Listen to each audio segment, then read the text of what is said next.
And Elisa, you can get us going.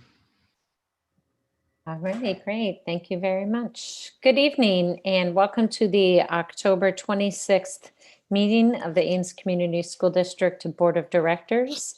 I will call the meeting to order and entertain a motion on the agenda. I move to approve the agenda as presented. Second. Moved by Benkin, seconded by Perez. All those in favor indicate by saying aye. Aye. Aye. Aye. Opposed, nay. Passes 7-0. Director Benkin, will you please read the purpose statement? The Ames Community School District commits to equity and access that empowers every individual to reach their full personal and educational potential. Thank you very much. And we will go ahead and go right into our COVID-19 report, and I will turn that over to Superintendent Reisner. Thank you. So the first item is just an update on the local metrics. Dr. Arnold. Sure. I've got, were we also going to discuss the update that was presented at Thursday's meeting? Sure, you can. And if the board has questions, this might be a great time to ask them. Okay, so I'll just go through the data first. So we are currently for Story County at a 6.9% positivity and a 14-day daily new case rate of 19.4 per 100,000 of the population. Our RT is at 1.17, which is now above 1, which shows our cases may be growing, which does match what we're seeing around Iowa and the rest of the country. As far as in-school cases, overall in the district, we have 8 positive students and 25 students self-quarantining. As far as staff, we have 1 positive and 2 self-quarantining. Majority of our cases remain from a student perspective to be a result of a parent being positive that resulted in a student then being positive, and continue to have no in-school exposures converting to positives. With that said, as many of you have seen, we are starting to finally see data to emerge about the impact of school opening and COVID-19. Just from CDC from March through mid-September. Again, this mirrors what we were talking about in the work session. 5 to 11-year-olds saw half the amount of incidence in COVID-19 as those 12 to 17-year-olds. For international studies are again a bit ahead of ours. Insights for Education, which is a global organization, in a non-peer-reviewed study, analyzed data from 191 countries around the world and found that there isn't a consistent pattern on what happens when schools open or close. The European Center for Disease Prevention and Control stated that so far, the available evidence suggests schools are no different to any other communal environment in terms of risk of spreading of the virus. And while there is evidence of transmission from adults to children in household settings, there's little evidence of it occurring within school environments. As far as other countries, some of them opened, like Thailand and South Africa opened when cases were low and saw no impact. Others, which was interesting, Vietnam, Gambia, and Japan saw cases dropped when schools reopened, but then the UK saw cases increase when schools opened. So there doesn't seem to be a discernible pattern related to school opening and COVID. When analyzing those clusters of cases where they did see positives internationally, most of those were concentrated at high schools, and those also traced to informal social gatherings in homes and not to classrooms. So in the US, the CDC has moved to recommending metrics based on risk tolerance and don't state a specific model based on positivity or case count. So they aren't saying at such and such, you should be in such and such model. Actually found something according to the Children's Hospital of Philadelphia. They're actually recommending moving away from that absolute case incidence and test positivity thresholds. They've said that they were very helpful for knowing how or when to start school, but now, because we didn't know and we didn't have a school outbreak or anything else to guide decision making, but they are no longer the most pressing things for schools to look at. And they no longer state, so in Philadelphia, they've dropped having specific data indicating thresholds. Instead, the organizations are emphasizing using other mitigation strategies, and this is the same thing that pretty much we found last week that looking at mask wearing, rapid and effective contact tracing of students and teachers, and then partnerships with local health departments and medical experts. So I did reach out to our local public health for more information on specifics related to spread locally. And while obviously they're unable to share specific school data because of privacy issues, they are going to work to provide a breakdown of new cases based on age groups. However, I did not receive that as of 10 minutes ago. So I can't report that out, but because I didn't have that this afternoon, I put a survey out of the nurses on the Iowa School Nurse Listserv. So the data is really fresh. Like I put the survey out at 1 o'clock and I have 132 responses, which the data geek in me is very excited to look through the data, but here's some highlights that I found from that. Of the 132 participants in the survey, and this is across Iowa, 66% of them are in full 100% face-to-face learning. And of those who are face-to-face, just over 50% of them required masks since school starts. And then an additional 17% once the quarantine rules changed, so they would get around some of the quarantine policies. Of those, 75% have reported no spread within the school, where they could link it to another case within the school. And of the 25% who were able to link a case, 17% reported those linkages of less than 5 other cases. Now, again, this is very, very fresh data. But at first glance, it appears many of those who did report that there was spread in schools either didn't require masks at the beginning of the school year or only required them once the quarantine rules changed. But I've got to dig deeper into that. I honestly haven't had a chance.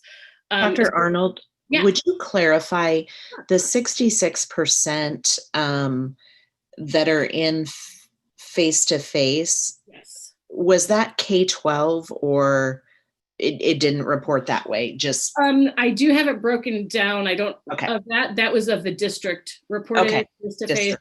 There are some others who are face-to-face based on level, but I haven't had a chance to really pick through those yet. Thank you. Yep. And so for social distancing, I know that was one of the things we talked about last week. And I was looking specifically, again, just with limited time at that face-to-face group to try to get an understanding. Only 11% of those who are stated that they're 100% face-to-face. And let me clarify that too, with 100% face-to-face, they still did have an online option, but they did not have a hybrid option. So I just wanted to clarify that. But of the face-to-face, only 11% indicated that they did 6 feet of social distancing all the time. 8% said they didn't do social distancing at all. And the remaining 81% indicated they social distance 6 feet when possible, various verbiage about that, or when they could, or when not on a bus, or lots of different responses with that. But of that 81%, 30% stated they tried to do 4 to 6 feet. Again, this is just self-report data. So this is not a peer-reviewed study. This is me throwing a survey out there trying to figure out what's going on in Iowa since I couldn't get data otherwise. It's just a summary. And this is just again, some more data that I'm finding, bringing just, since we're talking about metrics and revising those based on local experts' recommendations. Those recommendations mirror what we're seeing kind of across the nation, that looking at specific numbers, our initial numbers maybe were perhaps too conservative because we didn't know what spread would look like in schools. And again, we're continuing to see limited spread at the elementary level, and this appears to be more from adult to child, being in a parent or household situation. And at the secondary levels, more related to exposures and contacts occurring outside of the school setting, more social, sports teams, things like that. So it's just a kind of a review of trying to find other ways to access data with limited resources for that officially published data. So that's what I have. Were those 132 unique school districts or just people? I They mean, were they were- all from different? They may have been in the same district, but they all were unique schools. I didn't, so their school, from, again, looking at the data quickly, if they had multiple school nurses, the nurse was applying for their school alone, not for the district, when I was parsing through that data. So they do appear to be spread. So to give me an idea of what percentage response rate that was, how many are in the listserv? That I do not know. I can get that for you. That I do not know. But it was honestly just trying to find out any other way to crowdsource some data on what's happening locally with the absence of ability to do that.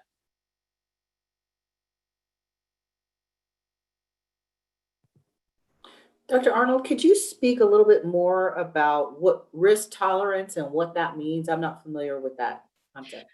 So in this area. Exactly. So what the CDC's recommendation is to, they put those categories, which we shared in Eric, if you can pull that up, that's on the bottom of that suggested update and scroll down just a little bit.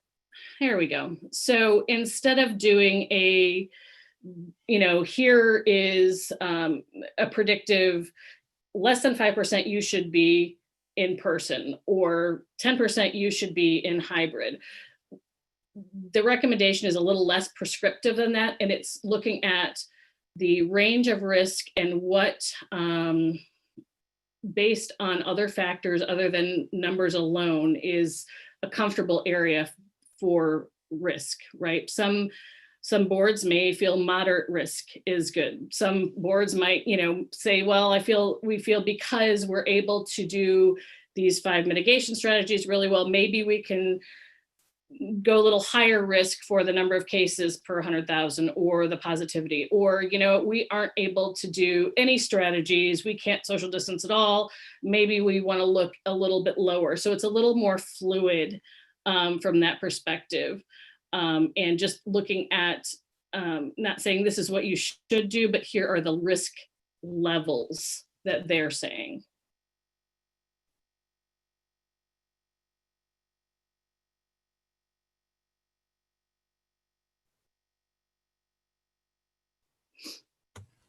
So just to clarify that then, based on the CDC metrics, what is being proposed for our school district would be what they consider moderate risk of transmission in schools? According to their definition, yes. And that's why I tried to look also then locally at that, considering Iowa and where we all are right now, what have we seen since the beginning of the school year as far as actual spread within schools? Did you also ask, I'm just curious how this factors in. I don't know if it was a question that you asked or if you have any way of knowing when those school districts all started school, because I feel like there is such a huge variation in when districts started school this year. Was that a question that you asked in your survey? I did not ask specifically what date, but I did ask what model they were in and how long they had been in it. So, many of them just since the beginning of the school year. I did not ask their school start date though. We could correlate that. I do have that list of when everyone started on one of my documents. So Kathy, we could work together to correlate that.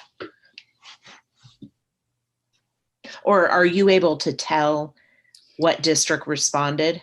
If they shared it. Okay. I did not, just in honestly, to try to increase the amount of data I was getting, I did not require them to put their district in because I knew there was some discomfort with sharing that. Okay. So I did not put that as a required field. Okay. We can correlate the ones we can and then see how many. Okay. You provided a lot of information, but one thing you said is that that contact tracing is important. Mm-hmm. Is that right? So how is the district contact tracing now in light of the CDC's recent changes? Well, we're What we do with every case, any positivity, is that we are doing, looking for identifying close contacts within 6 feet for 15 consecutive minutes. We are following Iowa's guidance on that. We tend to be more conservative on how we're judging that. So we aren't doing we realize coronavirus doesn't have a bell, and that at 14:59 you're safe and at 15 you're not. We're looking at overall behavior with mask wearing as well. So we ask the teachers, in this particular circumstance, how was mask, were people, how are they doing with masks? And trying to look specifically at group involvement or anything else where we would have a close contact. We haven't changed with the CDC's guidance for 15 total minutes within a 24-hour period. That is something Iowa has not yet changed to, so it's hard to be completely in conflict with that. So we have not made any changes with that. We would correspond, I would believe, with the change with Iowa unless directed otherwise. But I was not following the CDC quarantine recommendations either, isn't that correct? They are not. We do provide that information for parents to say what CDC's are and what Iowa's are as far as recommendations for quarantine. Have not made that change yet for contact tracing, just due to trying to figure out how to operationalize that.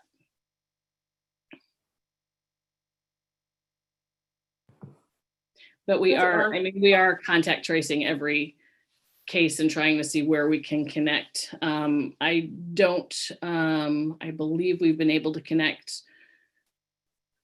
with maybe the limitation of some staff cases, maybe one that we weren't able to connect to an exposure just to a specific positive person.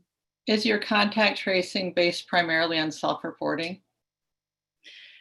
Well, for students, we're using their seating charts, and we go and measure how far seats are apart, as well as there is some self-report report from teachers on interactions. We don't have cameras to review every interaction that the students are having.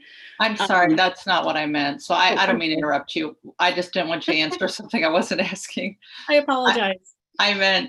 I meant that you have a positive case. Are you relying on individual self-reporting? For positive cases, we do confirm every positive case with public health. For staff and students? Yes.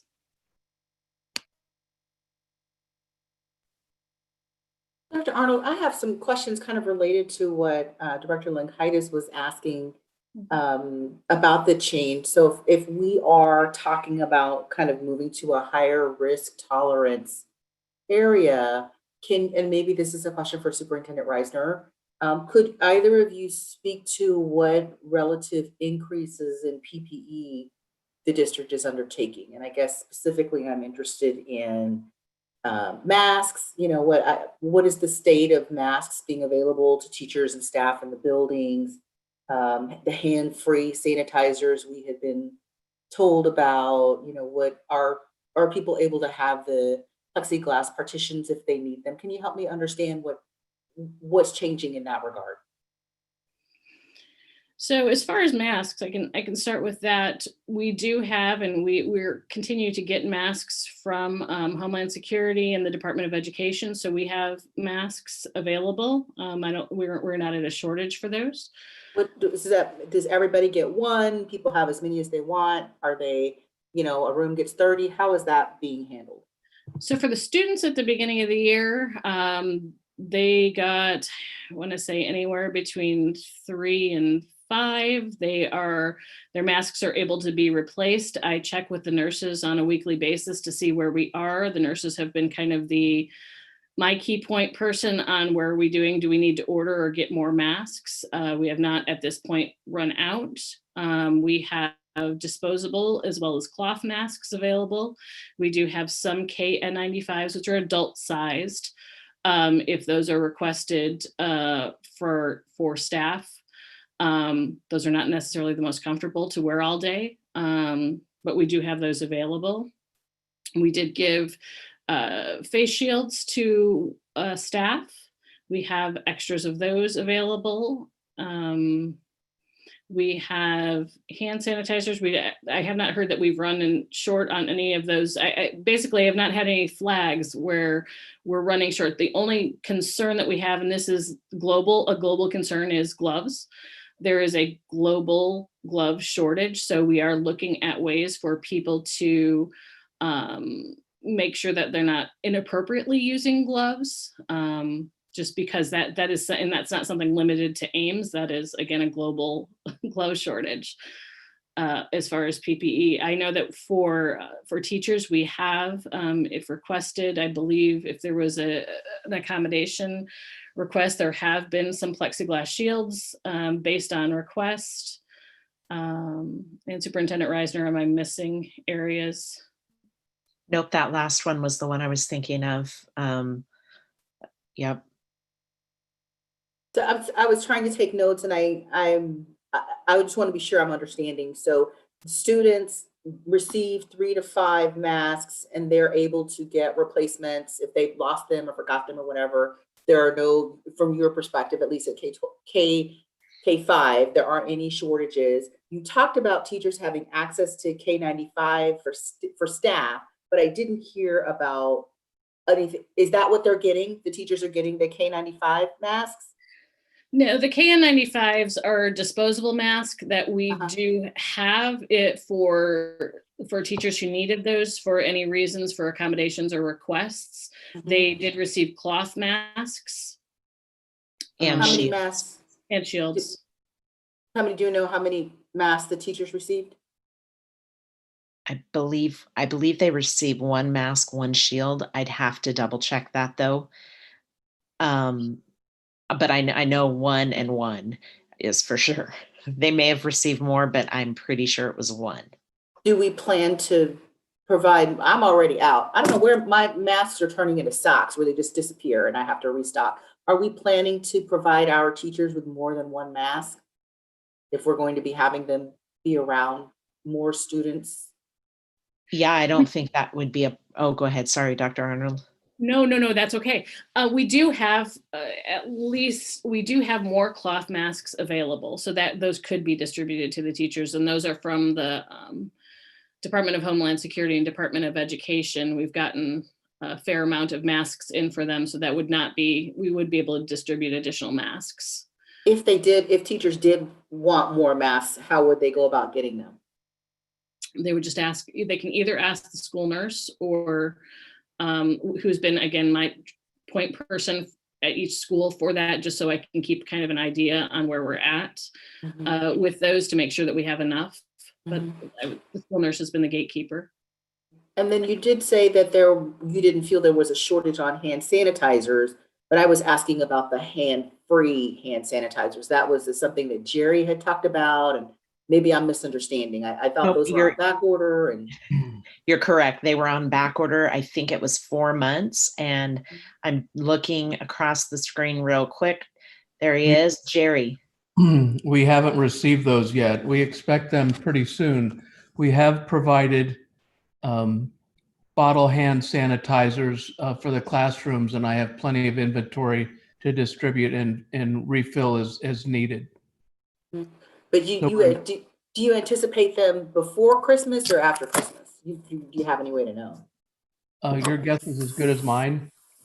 I don't really know. But we're gearing up or organizing such that we can, once we receive them, then we're going to go out and make sure they get installed quickly. Thank you.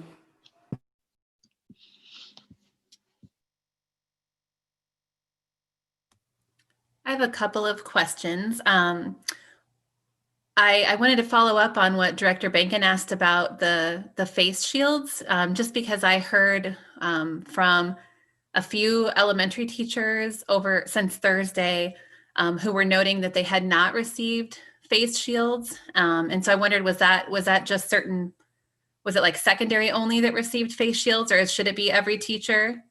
It should have been every teacher.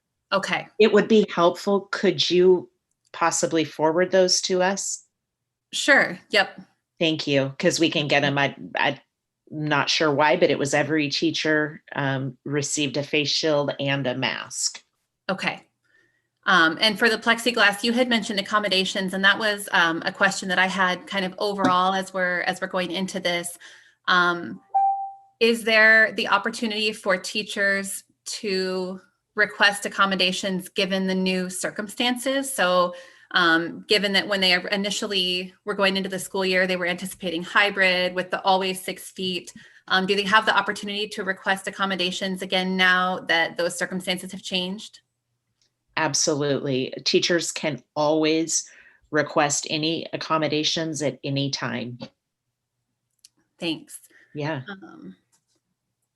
Okay, I think that was my only questions around this topic. Thank you.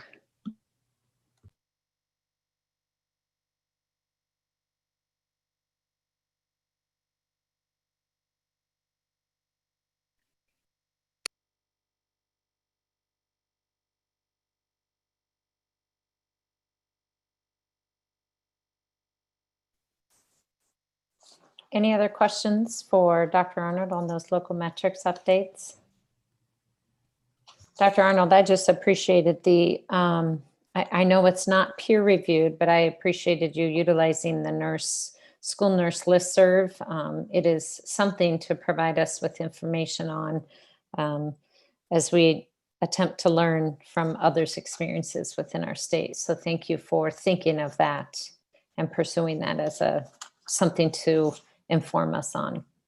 And I will, like I said, I got the data kind of this afternoon, late afternoon, so I will look into it more. And if there are findings, I will bring that back. Thank you.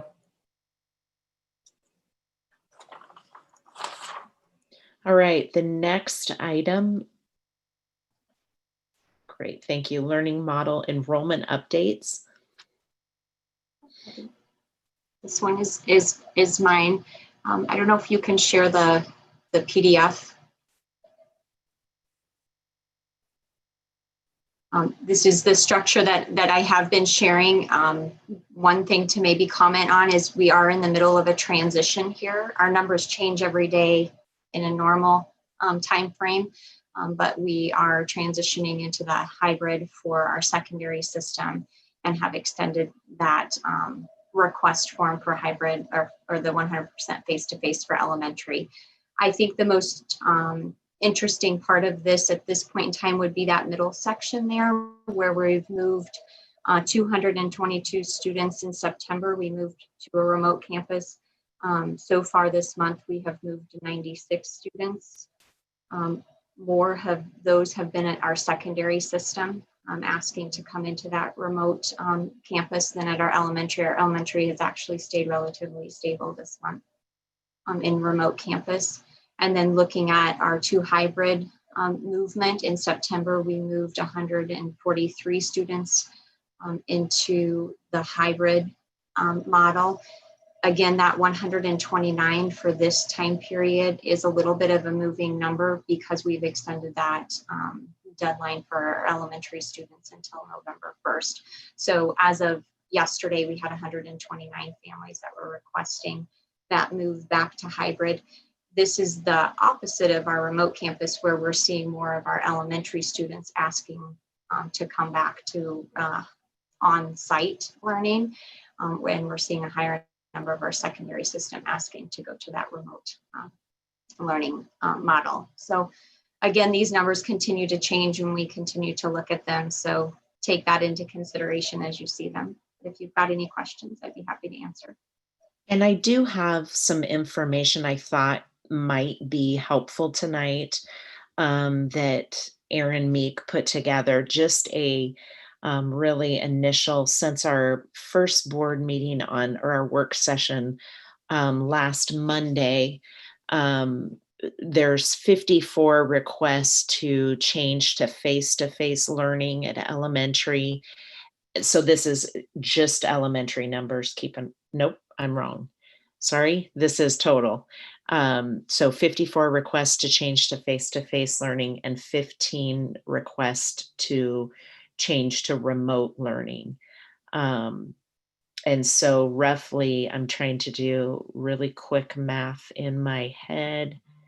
There were 11 middle school since Monday and 8 high school of those 54. So the rest of those are all elementary, requesting that change to face-to-face. And then at secondary, that out of that 15 requests to change to remote, 4 of the 15 are elementary. And 11, well, 4 middle school and 7 high school. I just wasn't sure if that question would come up tonight. So Erin just got us those numbers as of today, since Monday's work session. I have a question for Director Mixdorf. I'm sorry, I'm really having trouble understanding this middle chart. So if you what I'm trying to figure out, I just need to know how to read it. So if I'm looking at, is what that bottom line, the 96 and the 129, is what you're telling me is that between September 23rd and October 23rd, 96 students who were in hybrid moved to remote? Yes. And between September 23rd and October 23rd, 129 students who were in remote moved to hybrid. Is that what you're telling me? Okay. Yes. All right. Okay, thank you. Yeah. And that's district-wide. Yes. And the numbers that Superintendent Reisner was just telling us were just about K-5? No. Nope. They were district-wide, but since Monday. Since So Monday. right. Okay. So we wanted to kind of take a look and watch what happened when we began talking about a return to face-to-face and at elementary, and then the board took action on that. So we wanted to pay attention to what those numbers did. So that would have been on the 26th, right? No, that's today. Oh. That's today, I think. That would have been. It was the 22nd. It's the 22nd. So there's some overlap. No, it would be back to Monday. So 7 days from 26. We took the vote on Thursday though, right? Yeah, but we began discussing it on Monday. So Monday beginning Monday night, we saw movement. And so we wanted to track that movement. And that would be the 19th. Thank you. So because there is some overlap, I'm just trying to understand. And so now I understand what Director Mixdorf is telling me with this chart. So Superintendent Reisner, I was trying to understand what the chart was saying, so I couldn't hear what you were saying. Can you tell me again, from what Erin was telling you, you sensed some movement since the 19th. Can you just, again, I'm sorry. Absolutely. No problem. So since the 19th, yep, we had 54 total requests to return or to change to the face-to-face learning. And then we had 15 requests to change to the remote learning.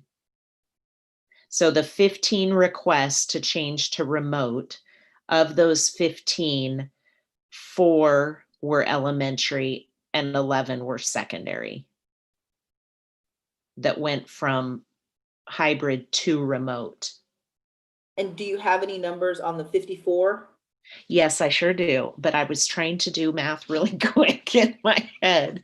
Of the 54, 18 of those are secondary and the rest are elementary.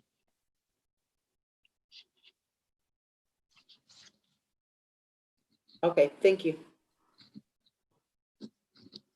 I'm sorry, I guess I just want to make this point real quick. So, because basically, if I'm understanding what you're saying, part of the district's plan was that there would be many families who would, once we did go 100% face-to-face, would just be like, not very comfortable, I'm going to go hybrid, or I'm going to go remote. And what you're saying is that didn't happen. Only 4 students have opted out of the system. Yeah, I don't know that we had a good, I think we've given up on guessing because our guesses have been opposite. So we didn't really have a good feeling on it. We wondered if that would be the case. But then through our discussions, we said we really don't have a good feeling on it either way. And this is where sometimes that survey data can be tough, because parents feel one way, but then when it comes down to making that choice, it's different too. So I don't know. I mean, we didn't see a bunch of people, because of the decision, changing to remote. That would be accurate for students at this point. Elementary have changed. They But still they haven't. have, right. How much longer do they have to make the decision? November 1st. Okay, that's what I thought. Yep. And it's up, so then it's actually up 36 students. I guess it would be 32 students okay. So remember you said Yes. 54 students Yeah. they were remote, they went hybrid.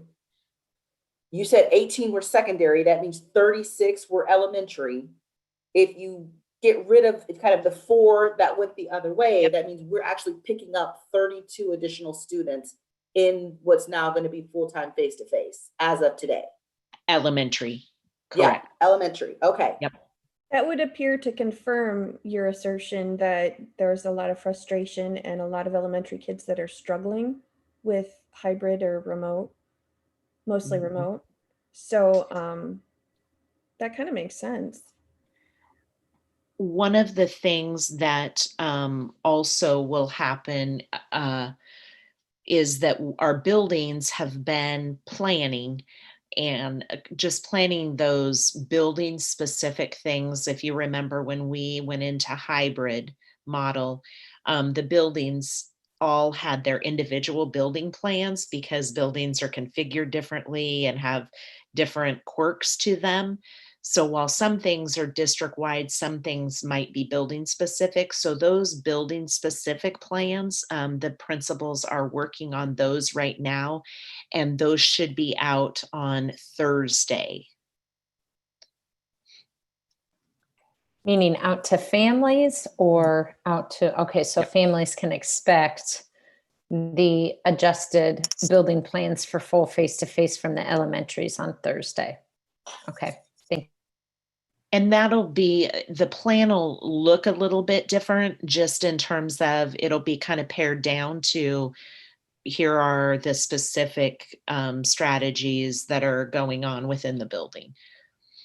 So what will recess look like? It's some of those general questions that, parents are wondering about, that might be specific to a certain building just because of the configuration of the building. Lunch is another one of those things, because each building is different. So you have your maker spaces and you have your activity areas, and those are different in each building. So how those are going to be utilized will look different. So those will be more building specific plans. And those will be distributed via email. I know this summer / before the school year, you had some meetings with the staff, but these will all be distributed via email. Yes, email, and we'll put it on social media. Sure. And then if the principals have any other normal avenues that they use in addition to email and social media, they will do that. Our school, our family student advocates are a huge help in getting that information to families who they know may need extra help getting information off of the internet. Have you been reached by many parents who have concerns about what changes might happen within the remote campus? I've received a few emails about that, yes, about the changes that might occur. I think both ways. I've received some that have said, are we going to get a new teacher because class sizes might be going up at the building level? And I've heard the same thing remotely, because none of us really knew.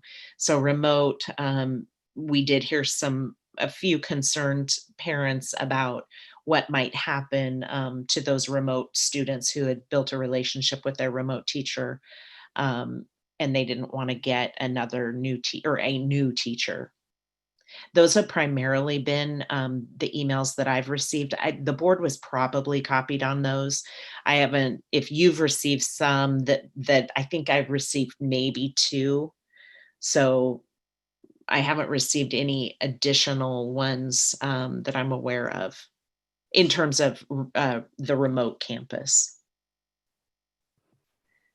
Can I just ask a clarifying question just real quick? So I'm looking again at this chart and it's telling me about the move to hybrid and understanding. So there's that little bit of overlap from the 19th when we took the vote.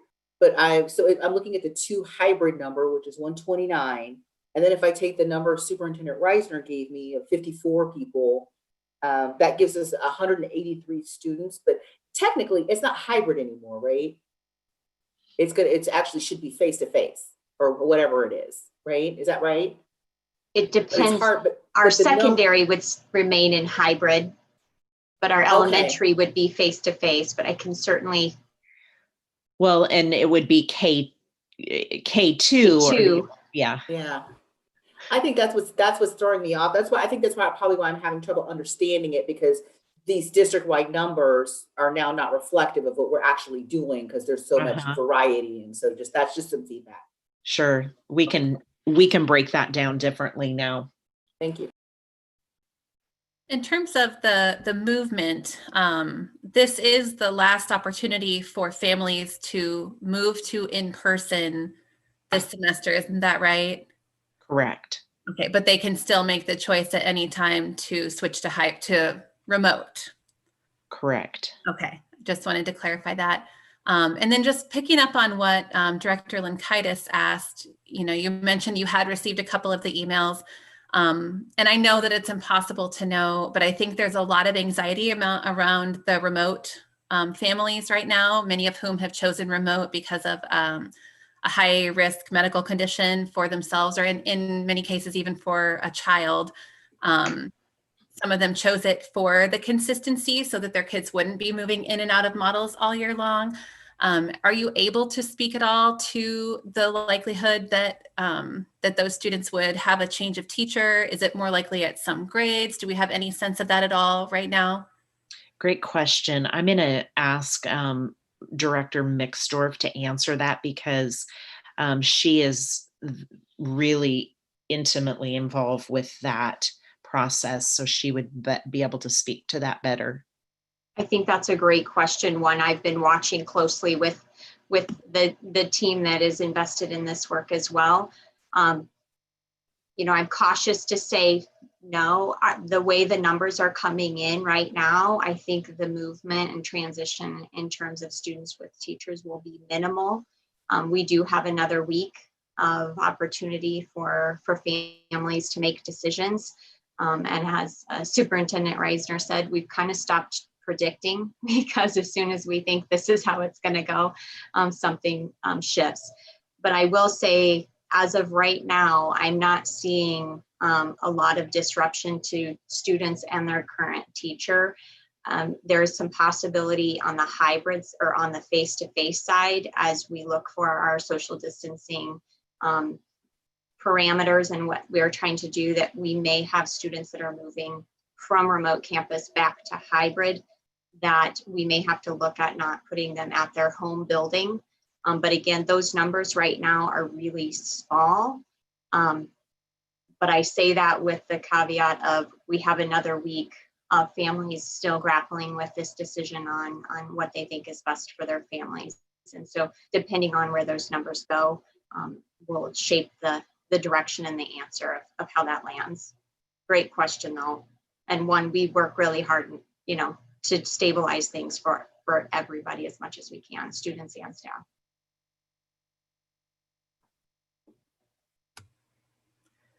One other question, and I'm not sure if this is the right place for this question, but I've looked at the agenda and I don't know if there's a different place for it, but I'm curious about the substitute situation, especially since we are making this transition to 100% in person out of concern for the education of our kids. What is the current substitute situation? I know I'd heard some concern from teachers at a few different buildings that they were scrambling to find subs.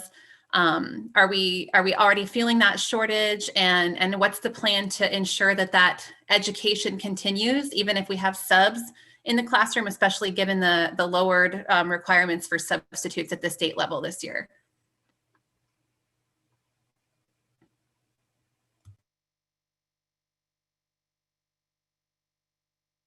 Jenny, you're muted. Gosh, thank you. I realized I'm like, wait, what? Something doesn't look right.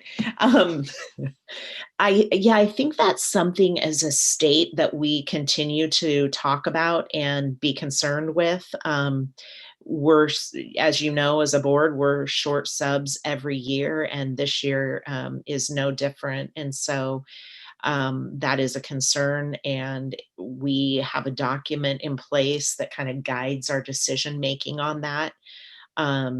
But in terms of where we're at with subs, numbers wise, I can get that for you. Kristen might be on, Kristen Johnson, and she might have that off the top of her head. I do not have that off Okay. the top of my head. Are we looking at numbers of available that we have? No. Total? I think Sabrina was asking more for our total number of subs, or just what the sub pool looks like overall. Okay. Yes, I can certainly get that number available. In terms of, we are having trouble filling, but I can tell you, so is everyone else. Des Moines Public Schools, we just sent out an email where they were offering a $500 signing bonus for substitute people who would sign up to sub. So it's their challenge. It's a big challenge for schools in Iowa right now. We are doing an incentive for people who would like to get their sub certification for us this year and work for us. So Kristen, would you like to talk about that real quick? Sure, yes. So we in order to encourage individuals it costs money to get your sub authorization, and you have to take an online class as well. Both of those things cost money. And so what we have offered is, if you sub for us 5 times, you can submit a claim to be reimbursed for $100 of that cost. And if you sub, or is it 10 times? And then if you sub another 10 times, you will get another $100. And we've had at least 1, maybe 2 people already take advantage of that with us. Thanks. Can you speak also to, I know in past years when there was not a sub, oftentimes the kids from that classroom would be divided between 2 classrooms. So you might have like 37 students in one and 37 in the other. Is there a protocol in place for, especially at the elementary level, with going back 100% in person, for what will happen if there is not a sub for a classroom teacher? That is something that we are working in. We are in the process of working on that. I'm so sorry. That's okay. I think Dr. Hawkins has that information in that spreadsheet or the document. Yeah.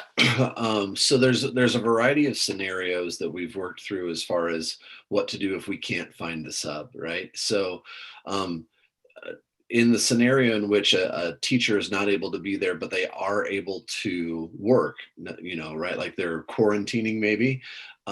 We have arranged it so that instruction can be coming into the classroom from that teacher who's still able to work, but the supervision is done through an associate. And so our principals are working to staff their buildings with the appropriate number of EAs. When that teacher, of course, is not able to deliver that instruction remotely, then we're looking at a series of processes in order to, first of all, ideally secure a sub, but I think that's the point of this conversation, is that's difficult.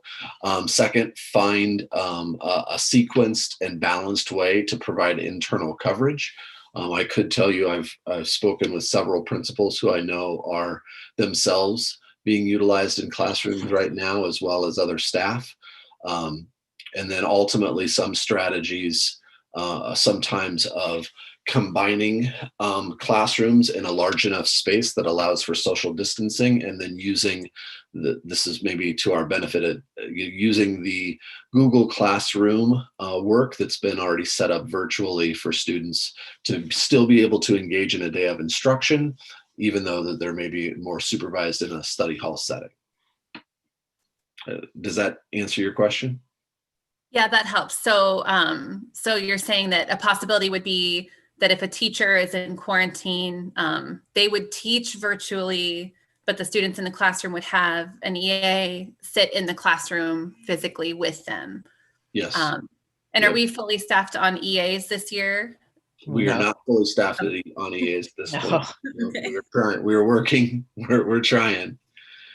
We have lots of openings if people are interested. Yes, and so I guess I would say you can, I'm hoping what the board can see is that there's multiple contingencies that are planned for, right? There's lots of plans for how to look at coverage of a class very flexibly. The problem is necessarily finding all the personnel that is required to actually implement that plan. And as I speak with building principals, that's what I'm hearing from them as well. It's just difficult to find whether it's the sub pool or whether it's the EA hiring pool, it's difficult to find the personnel to fully implement that multi-layered plan that we have.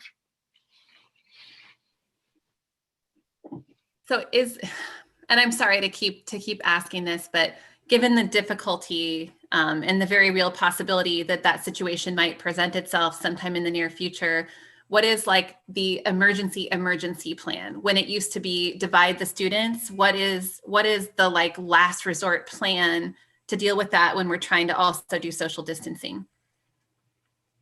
I apologize. Can you give me just the emergency plan to do what? Cover a class? To cover a class. So say you can't get a sub, say there's not enough EAs, everyone in the building is being utilized. Do we have, is there any kind of backup plan? Or are we just still trying to figure out what that will look like? Well, I think I can maybe best answer your question by characterizing a conversation I had with one of our principals today. So this is kind of on the fly, but here we go.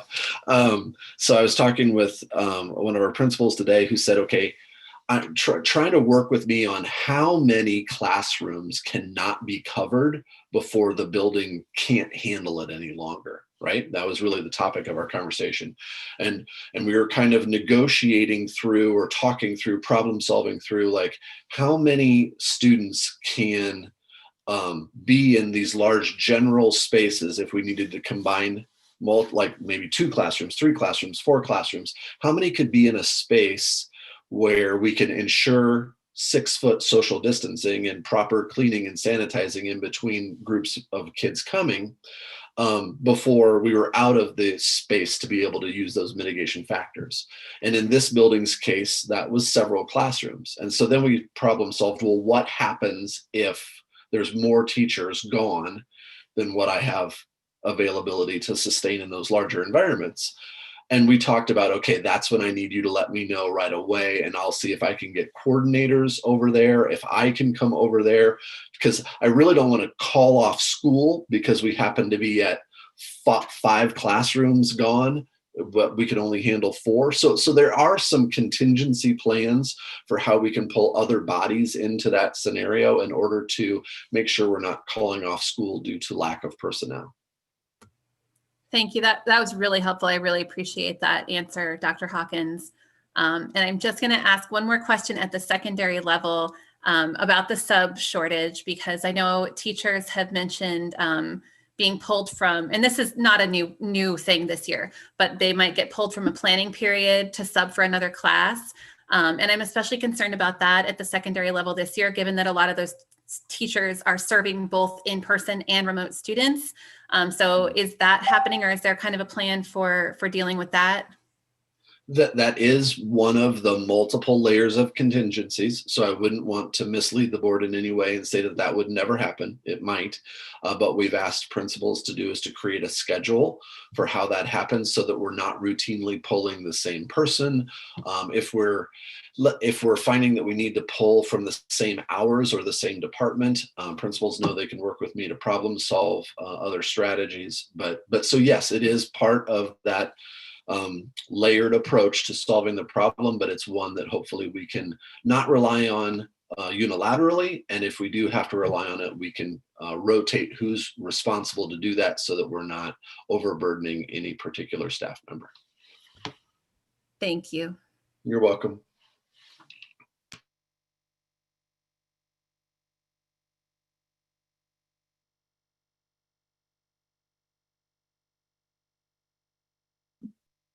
Okay. Was that good wait time? If anything comes up after this, tell me I didn't give long enough. So the next item, we have the middle school winter sports update. And so they have done a really good job with mitigation plans, and we'll present that tonight. And then at the next board meeting, we'll have the high school winter sports mitigation efforts. So Spencer, I think I saw you on here. Yep, I'm here. Thank you so much for being here. Yeah, no problem. Eric, would you like me to share my screen? Or you can go ahead and click on that athletics update if you want to. It's a PowerPoint. I've got about 3 or 4 slides, so this shouldn't take too long to get through. I just want to give you guys, thanks for the opportunity to talk to you guys tonight. I just want to give you a little update on where we're at the middle school in terms of athletics. Yeah, Eric, you can scroll up on that slide right there. So our current status right now, on October 19th, after some discussions with the district office, we made the decision to go ahead and return our programs to the interscholastic model. We started the year for a variety of reasons in intramurals with no traveling to schools. But we made this decision on the 19th to move back to interscholastic and start getting us back in alignment with what the high school was doing and with what all the other CIML schools were doing at the middle school level. So we've currently started our girls and basketball wrestling seasons. And as as was stated before, we went through a lot of planning to get our protocols, our safety protocols in place for our winter seasons. We leaned pretty heavily on our experiences with our intramural programs. Our coaches and our kids did an amazing job coming into a completely new situation with our fall football season. We went flag football and volleyball and cross country. And what we found out was our kids were extremely flexible and did an amazing job making adjustments as needed to this new world that we live in and playing sports in this world. So, we were really, really happy with them. So, we felt pretty confident when our winter season started up that our kids could make any adjustments that we needed to any safety protocols that we put in place. And our coaches as well did a great job in the fall. And so far this winter, it's been great as well. We talked to the high school, the conference, the athletic association, the girls union, just gathering up as much data as we could in terms of what we wanted to put in place, not only for our practices, but as we start traveling again. And, like I mentioned in that last little segment right there, is just constant communication with parents, especially now that we made the change back, letting know what our protocols are for practices, for traveling, for games at home, games on the road. And I'll show you a couple examples of those, just give you an idea of where we're at. Been talking to Judge and Ian a lot and other the middle school ADs just to see what works and what doesn't work. So I think we're pretty well prepared heading in. So you go to that next slide, Eric. Thank you. So just for example, and this is just, 3 or 4 examples for each sport. I know for wrestling, we have a 3-page wrestling mitigation plan that we put in place. Dr. Hawkins has seen that. But just an idea of what we're doing for basketball, mask wearing before, during, and after practice. So we've got our girls wearing masks as they're scrimmaging. They're hardly ever coming off unless they're in that 15-minute, the breaks that are happening every 15 minutes. We're doing the standard sanitizing of equipment, having the girls sanitize their hands during those breaks. And for every sport, we're limiting the use of the locker rooms. Our kids have an opportunity to go in and change. And then we're storing their bags and equipment either outside the wrestling room or in the gymnasium where they're not interfering with that. So we're, kind of eliminating that opportunity for gathering in the locker rooms and trying to keep our kids socially distanced that way. As I mentioned with wrestling, that one, I think that's a tough one for everyone in the entire country. So we really went to work hard on coming up with some sort of mitigation plan that our coaches could follow as we headed into the wrestling season. So just to give you an example, we're breaking our wrestling team into pods. So at the most with our numbers, we've got about 12 kids in the wrestling room at the same time. And the other half are doing some conditioning and weightlifting in our weight room. So we keep them separate that way. They never cross the pods at all. And then within their pods, they have training partners that they work with and wrestle with. And so they're really limited in their contact that they have with multiple athletes. It's usually 2 or 3 at the most. And there's a number of other things that we put in place to make sure that we're limiting contact as much as we can in wrestling, and we're wearing masks as much as possible in that as well. And then the final slide, for events and travel, our events, we're limiting our attendance to our events to 2 tickets per athlete. That's both for our kids at the middle school and the opponents that are coming in. Parents will be required to bring in a voucher to be able to get into the game. And we're requiring masks, and our social distancing in the bleachers will be required as well. This was a tough one. We're not letting students in. I don't know if you've ever been to a middle school athletic event, but it doesn't matter if there's 5 of them there or 50 of them there. It's a super social event. So we just felt like in the best interest of keeping kids safe, and this is disappointing to our kids because they like to perform in front of their peers, but we're just not going to do it. We're just not going to let the students come into those games. It's just the world we live in right now, and we need to be happy that we're actually, getting to play games considering the situation that we're in.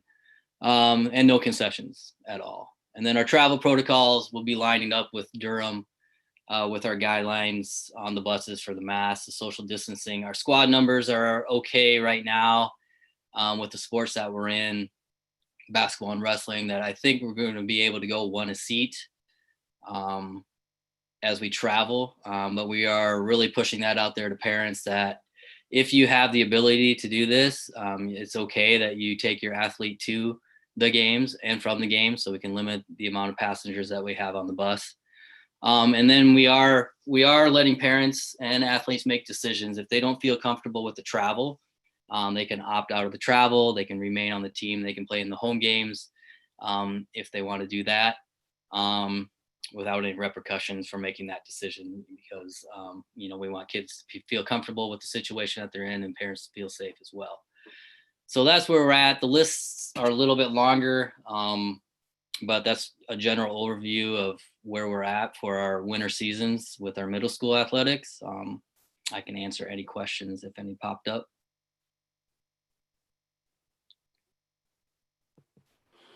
Spencer, I I go was ahead. wondering, oh, thanks. I was wondering, is this open for remote students? Yes, it is. Okay. It has been since the start of school. We've Right, allowed okay. remote students to come in and practice with their peers. So, yep, they're coming in at 3:30 when we get practices started. Awesome. And as far as what about boys? Is that happening as well? Are the boys starting as well? The boys basketball will be in January. It'll start in January. Oh, January. And Yep. when you said wrestling, so is that just girls? I know this is kind of not COVID related. Oh yeah, no. Wrestling we run a Co-ed. split season. So wrestling's boys and girls right now. Nice. And Okay. then wrestlers, if they also want to play basketball, they have that opportunity in January to do that. Okay, and this is totally not COVID related, but if you have it off the top of your head, do you know how many girls? Are wrestling right now? Yeah. I would say he's got 6 or 7 that are Nice. wrestling right now. All It's been right. pretty popular. It's been very popular. Cool. Okay, thanks. I have questions, but I don't know who they're for. My sense is they're probably either for Superintendent Reisner or for Dr. Arnold, if she's still on. I am, I guess I have a comment, I guess, and then a question. I'm having trouble understanding this conversation. I've never really understood. I'm not a sports person. I've made that clear. And so part of what I need you to do is to help me understand.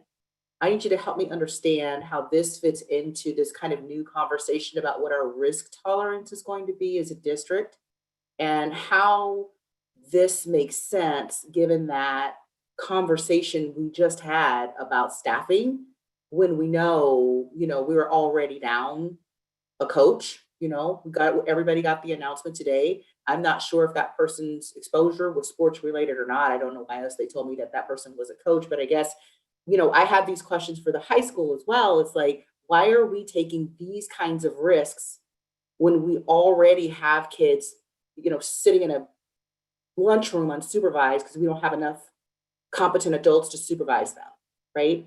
And we're trying to get to the point where we can have fully in-person education. Like, I'm struggling to understand why as a district we would take this kind of risk to increase exposure given that we're really holding this together with prayers and duct tape.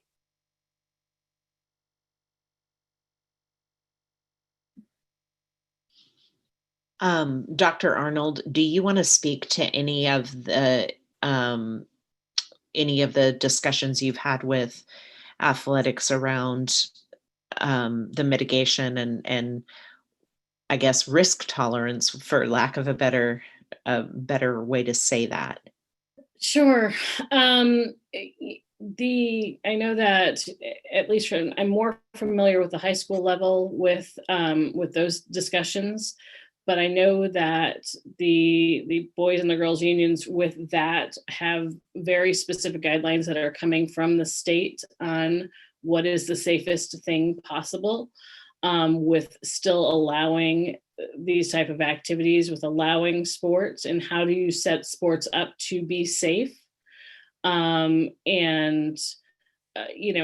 what I have seen, what we are doing seems to meet or most of the time exceed what other locations are doing as far as mask wearing and following those recommendations and having a really close control upon that. Sports in COVID is not my specialty so far. I'm learning that too. I'm more familiar with the medical side of that, but I do know that there has been a lot of research and a lot of structure put in coming down through the state for ways to mitigate risk and to make sure that it's balancing that with still allowing that activity to occur.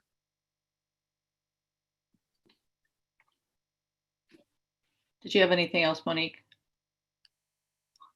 So it's great that you're having the kids in basketball wear face coverings.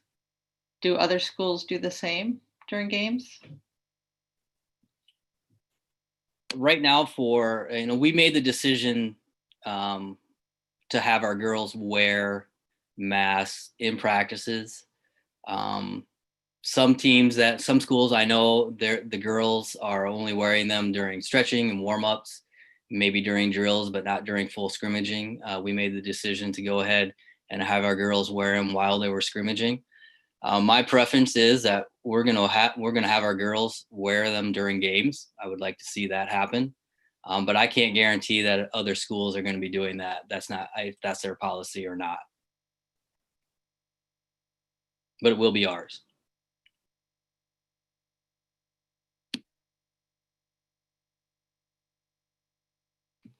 If I could just hop in and interject really quickly, I met with Spencer and Principal Michael in the planning stages in the conversation for this, and I guess I want to publicly take the opportunity to commend Spencer and the coaches that he worked with on the plan that they put together. Quite frankly, if I can be really transparent about it, I was pretty skeptical that we were going to be able to put together a plan that mitigated wrestling in particular enough. You know, basketball is an activity that naturally provides a little distance and spacing. Wrestling, not as much. I must say I was really impressed with the plan Spencer and the team put together in order to consider ways to break that down into smaller groups, essentially cohort things, and the number of steps that they took above and beyond what the state recommends is commendable. I appreciate the work he's doing for those students that Director Colton was asking about, and that he's been speaking about, that you know, this is an important part of their school program. I appreciate the work that he's done in order to prepare a plan to keep them safe. I will also add, just since I hopped into the conversation, that one of the things that felt good in the conversation with Principal Michael and with Spencer was when Jonas was reflecting on his reassurance of how well his middle school students have done in adhering to the mitigation factors that they've implemented at school. He expressed numerous times in our conversation his confidence in our students to do what was needed in order to make this go well for them. He did say, as the question just came up, you know, we don't have a lot of control over what other schools do when we compete interscholastically. But he has an extreme amount of confidence in what our students are doing and will do in order to remain safe as we expand programming. And thank you, Dr. Hawkins. I'd like to back that up with our coaching staff too. I think our coaching staff, they get it, they understand it. When we travel, you know, I have the utmost confidence in them to be able to make decisions that are going to keep our kids as safe as possible. You know, I don't doubt that one bit. So, and not only do we have, I think, some of the best kids in the world making decisions when we go on the road, I think we have some of the best coaches and adults making those decisions as well. I didn't mean to imply anything by my question, because I think you have a great plan. It's just unfortunate that other schools don't have as plans as good as yours. So.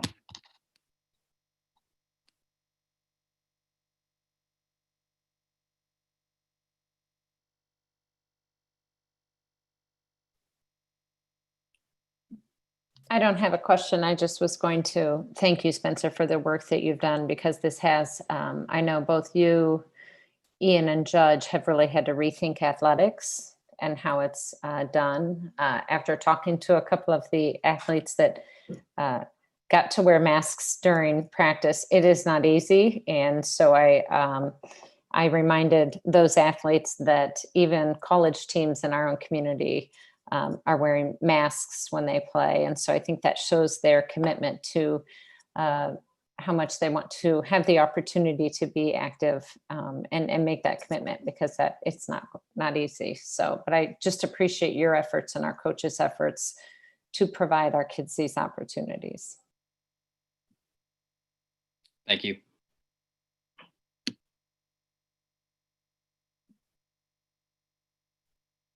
Thank you, Spencer. All right. That is all we have on COVID tonight. I had one.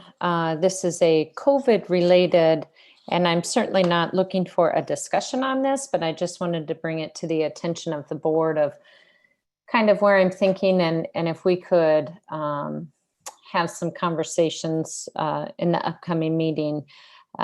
Thinking through, now that we are having, we did have it in a couple of emails, but I know that there has been some discussion among some staff members with some questions on, now that our elementary is going back 100% face-to-face, what our plans are, or does that change our plans as a board in meeting face-to-face? And so I just would like people to give some consideration to that. I think that I know there are some other districts that are balancing the ability to making sure, obviously, to socially distance and make it a safe experience for the board members and the staff members, but then also finding ways to utilize technology to continue to reach the numbers of people that, you know, we have all mentioned it when we had this conversation maybe in August, I think it was, when we had the conversation about what it might look like and what are the benefits and the challenges to meeting face to face. Obviously, we have reached hundreds of people in these meetings and in a way that people can call in to participate. So I just want to plant that seed that I would welcome the opportunity to have some conversations as a board with our district staff and Superintendent Reisner about pursuing that. Lisa, are you looking for feedback about that now, or would that be like a future agenda item, or how would that work? I would welcome feedback. I mean, I am bringing this on you without any forewarning. So, but it is a part of COVID. We have met remotely because of COVID. But I would certainly, if you have a thought about it right now, I see no reason to not give that feedback. Well, I've been thinking about that a lot since Thursday as well, and I do feel that it's only right that we should meet in person, especially given the teachers who've emailed and said, if we're going to be in person in buildings full time with full rosters of students, then it seems like the board should be meeting in person. And I would agree with that and support that. I would like to see if we can figure out a way to continue to engage the community virtually, because I do think we've had excellent involvement from the community and feedback. And it's more than just being able to watch the YouTube recording, but being able to actually call in with questions and things. I don't know if there's any way that we could continue to do that, but that would be my preference to see that happen. Jenny, is that something that we could have the staff come back to us next meeting with what it takes to happen? And how about I'll leave it very vague like that, what it means to make it happen, to what it takes to make it happen for us to meet face to face. Okay. How's and that? I agree Okay. with Director Shields Cook on that statement about keeping this portion of it the way it is, so that there's more than just that YouTube. So I'll work with, I don't know how we sit in a room and do it that way, the logistics, but it's doable. I know it is. So I just need somebody who is better at it than me. So we can come back with a plan on November 9th. Is that what I heard you say? November 9th, come back with a plan, or November 9th, make it happen. Did you say that? I was asking for a plan, but that is up to the board. I'm just giving you my opinion that I would request an understanding of what that plan would look like to move in that direction. Okay. I'm in the high risk category, so I would not plan to come in. I can't take that chance. I would like to, I'd also be interested in seeing a plan. I would like to ask the superintendent to create a plan, an option that includes the staff not coming back, right? If the concern is that, well, we have to teach, so the board should be meeting in person, right? I don't necessarily know if I agree with that logic, but that's fine. Given the conversation we just had, if Dr. Hawkins has to be prepared to go teach because there's no teacher, we have to protect the staff. So if the concern is we have to teach, let's have the board meet in person, then let's let this involve the board, and you will just put little TV monitors where your seats go. If we are at the point where we're relying on our administrators to step into a classroom at a moment's notice, I don't want you getting COVID over a 4-hour-long board meeting. So I would like to see a plan that is board specific.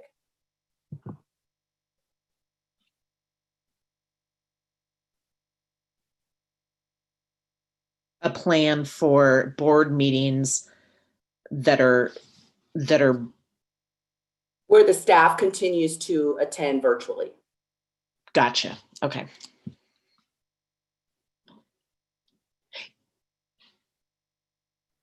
Any other comments from the board? I am so sorry. I want to make sure I've got this right.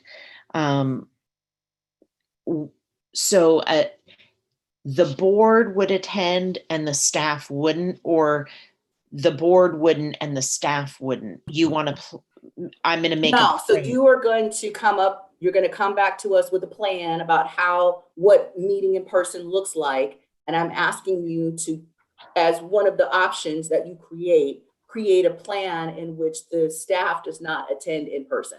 The staff can Got it. attend virtually just like now. But I feel like we have to protect you as our precious resource, since we might need you to sub tomorrow. Got it. Or whatever it is.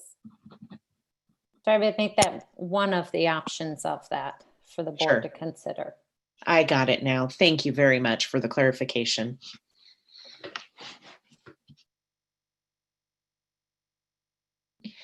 One of the things that I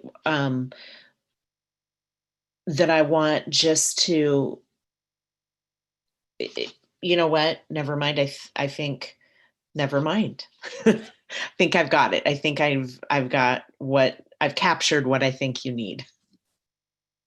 And certainly board members, if you have additional questions that you would like addressed in that, shoot Superintendent Reisner an email so that she can have that in a timely fashion so she can bring it back to us at the next meeting. Thank you very much for your attention to that. Did you have, Superintendent Reisner, anything else on COVID-19? Sorry, I was writing a note. No, I did not. I was trying to give wait time. So Thank you. any other board members with comments or questions on COVID-19 specific items? All right, we will go ahead as we have in past meetings and open up the floor for any comments from members of the public. I will go ahead and read our statement on public comments, which will follow our COVID-19 update, as well as our discussion items in public forum.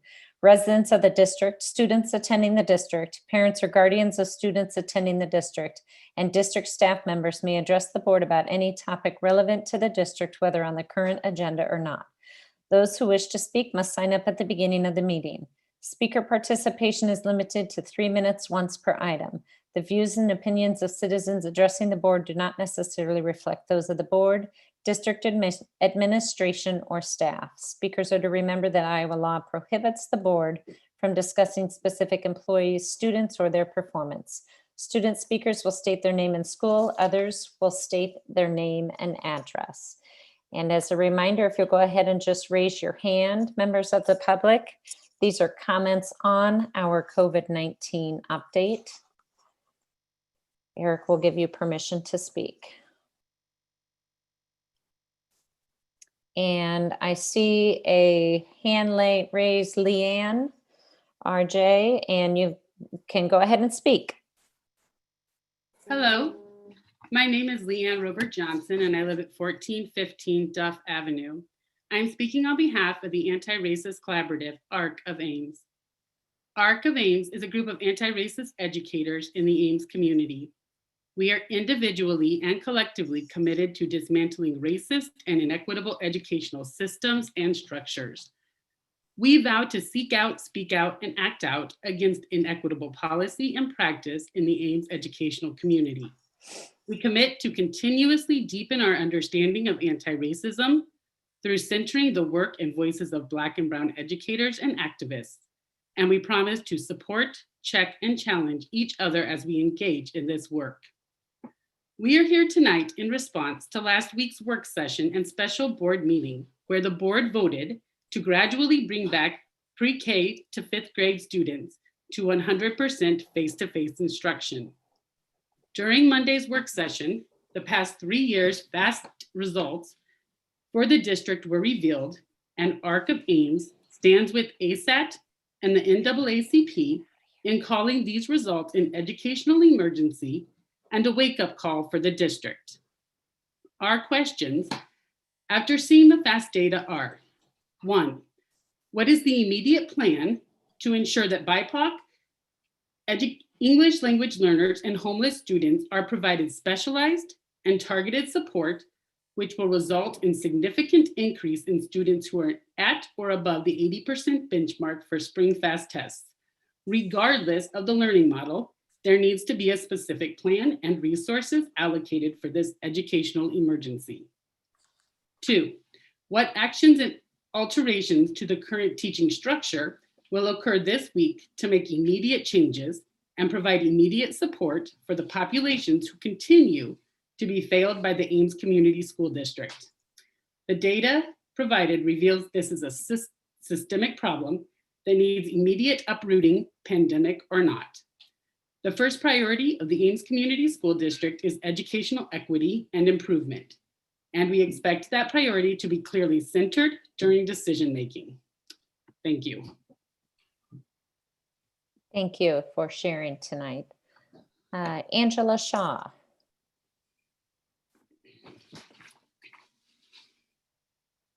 Hello, my name is Angela Shaw and I live at 5411 Tennessee Street here in Ames, Iowa. And I'm speaking tonight on behalf of the Ames Youth and School Action Team, or ASAT. ASAT is a nonpartisan and apolitical group of concerned citizens with allies across the Ames community, whose intent is to shine light on racial and ethnic disparities that exist throughout the Ames Community School District. Tonight, we've heard about shortages and substitutes and how the transition from in-classroom to virtual space and all the chaotic that happens in the school district.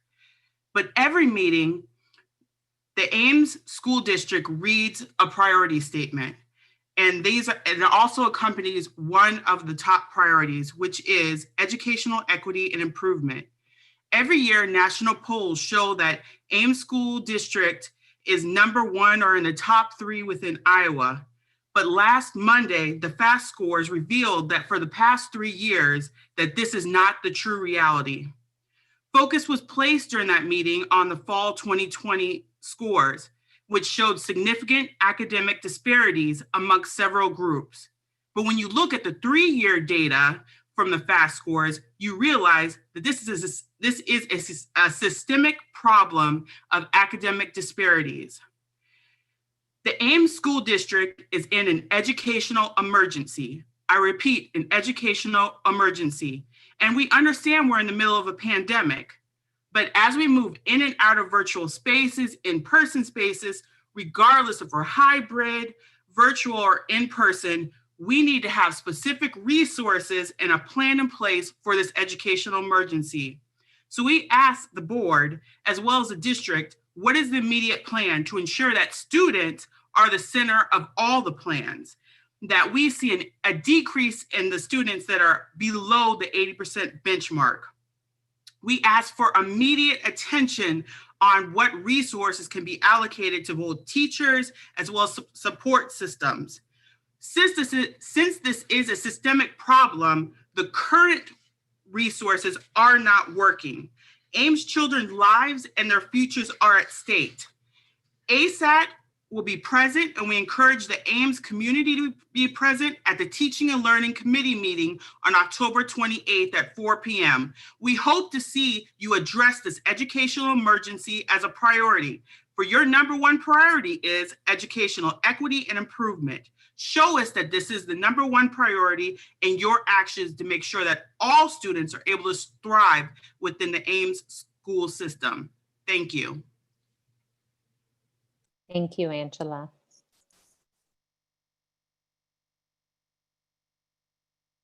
Any other members from the community like to speak in relation to COVID-19?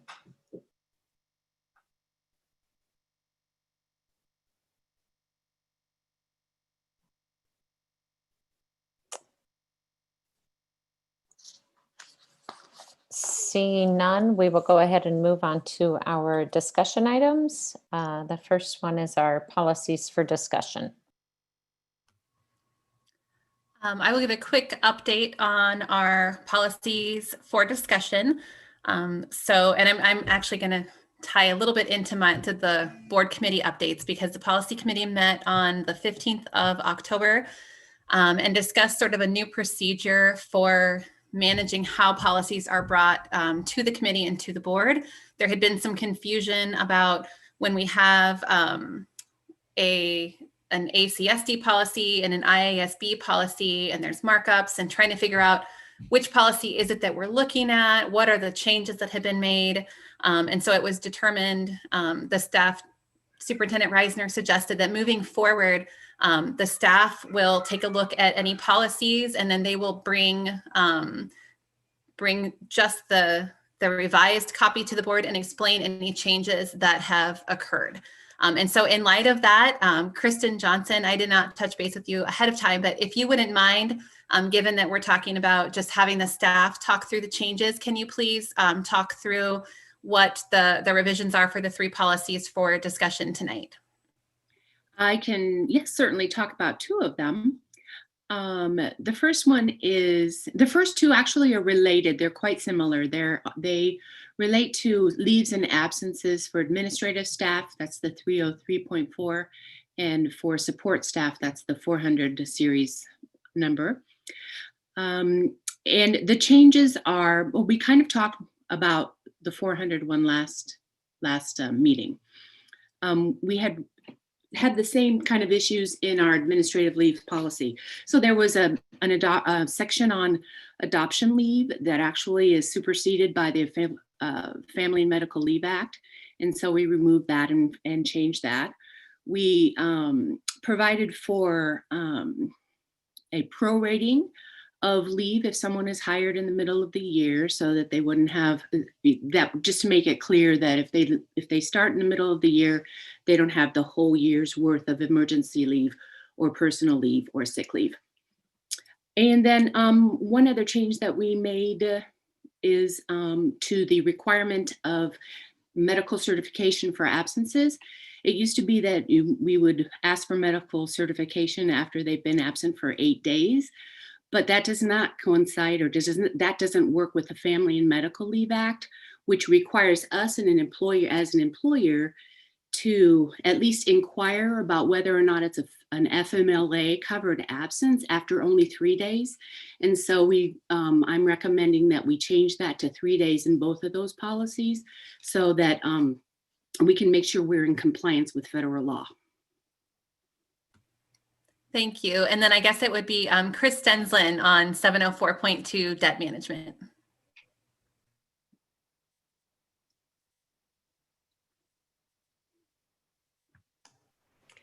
Sorry, I was trying to find the email from bond counsel so I could read you the exact legalese that of the changes. But basically, there were changes to the SEC rules about disclosure requirements that they felt needed to be enhanced in the policy. And so they added those in regard to our due diligence requirements for disclosure.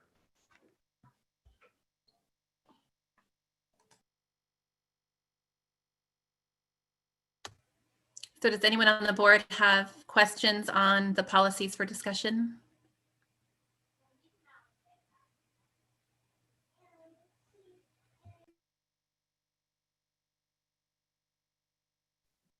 No questions? All right. Any comments from the public on the policies that are up for discussion this evening?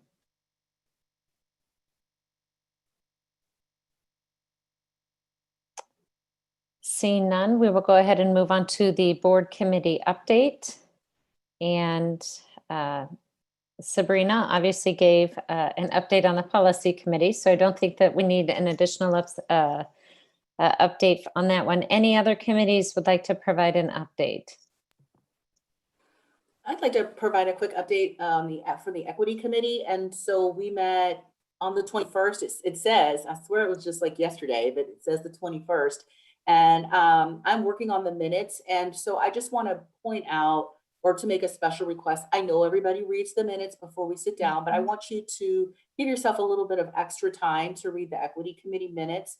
Part of what I'm going to include is a summary of an initial review of the literature around SROs that I shared with the committee. And it just is a lot to digest, even though it's like a 2-page summary, it's a lot and really meaningful. And so I just want to be sure that you all are aware. And then additionally, who knows if it will get published, but Superintendent Reisner and I were contacted by a reporter from the Tribune who was in that particular meeting and wanted to meet with us, to interview us, to talk about our particular work around SROs and that kind of research-based review. And so there might be an article coming out where Superintendent Reisner and I are both quoted. I meant to send y'all an email and I kept forgetting to do that. So that's just the heads up from the Equity Committee. Director Benkin, maybe if those are rich minutes from the Equity Committee, if you maybe if those are completed before we get our board packet for our next meeting, if those could be sent out ahead of time, giving folks maybe a little bit more time to read them. I'll do that. Thank you. Not to move your due date on those up, but I just did, so. Any other updates from committees? I know I can speak to audit and budget. We have set a meeting for it's the 4th Wednesday, I think it is, next Wednesday at 2 o'clock. So not next Wednesday, the following Wednesday, the 4th. Whenever we set it for, Chris, November 4th at 2 o'clock, right? Thank you. Any other updates? I just want to say one quick thing for members of the public, in case you don't know, when Director Bacon was talking about SROs, that is our school resource officers. Thank you for defining that for them. All right, seeing no additional comments from the board, any comments from the public on our board committee update?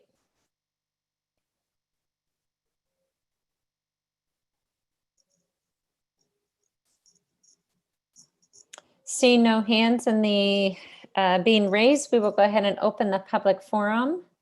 This is opportunity for our public members of the public to make any comments. Go ahead and just raise a hand.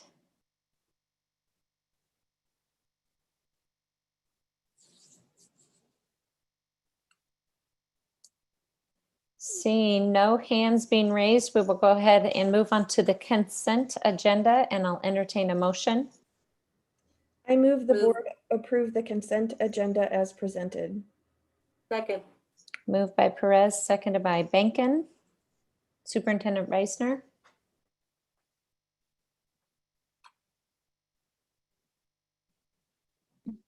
Thank you. Gifts to the district, Ken and Marie McCuskey, and 3 anonymous donations, and Sandra Eddings. Thank you. We have a motion to approve the consent items. All those in favor indicate by saying aye. Aye. Aye. Aye. Opposed, nay. Passes 7-0. Moving on to our action items. The first item is the COVID-19 decision-making matrix revision. I will entertain a motion.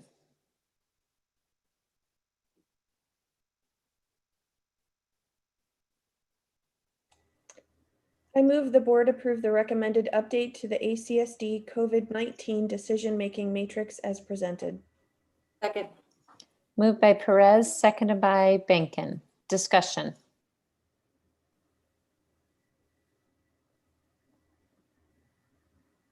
I know we've had some discussion around this already, and I guess one place that I'm still struggling or having questions is how this decision-making matrix will be used moving forward. And I'm wondering what I heard on Thursday's meeting, and I apologize if you can hear my children laughing in the background. What I heard on Thursday's meeting was that it seems we might, and please correct me if I misheard this, but we might be moving more towards looking at what's actually happening in the schools in terms of making decisions about moving between models or closing classrooms or things like that. And so I'm wondering if we're going to be doing that, why we're not looking at a decision-making matrix related to what's happening in our district as opposed to these wider community spread metrics.